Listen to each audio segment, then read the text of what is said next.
एक बहुत बड़ा जंगल था। उसमें बहुत सारे पशु पक्षी एक साथ रहते थे।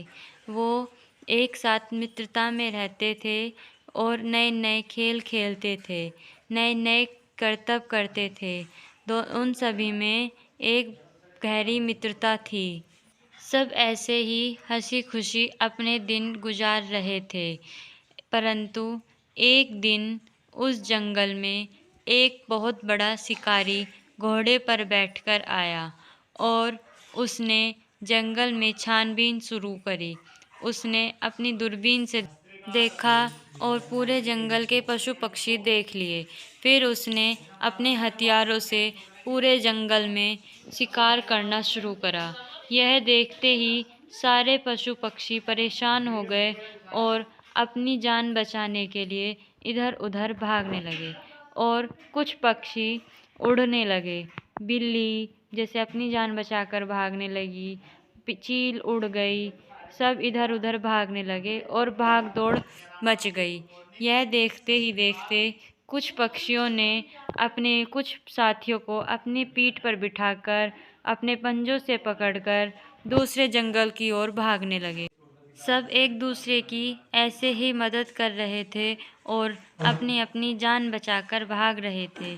इसी बीच एक मेंढक का छोटा सा बच्चा वहीं रह गया उसी जंगल में। तो यह एक चील ने देखा और उसने उसे अपनी पीठ पर बिठाकर एक सुरक्षित स्थान पर ले जाने लगी। इसी तरह वो सभी एक सुरक्षित स्थान पर पहुंच गए और उन्होंने अपनी मित्रता की एकता दिखाई और सभी की जान बच गई। यह देखते हुए सभी अपनी जीत का जश्न मनाने लगे, एक साथ गले मिले और नए नए करतब दिखाने लगे।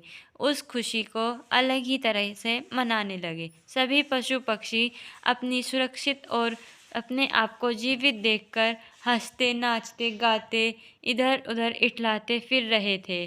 कुछ संगीत गा रहे थे तो कुछ इधर उधर नाच रहे थे और अपनी एकता का प्रदर्शन कर रहे थे, जिसकी वजह से वो बिल्कुल सुरक्षित थे।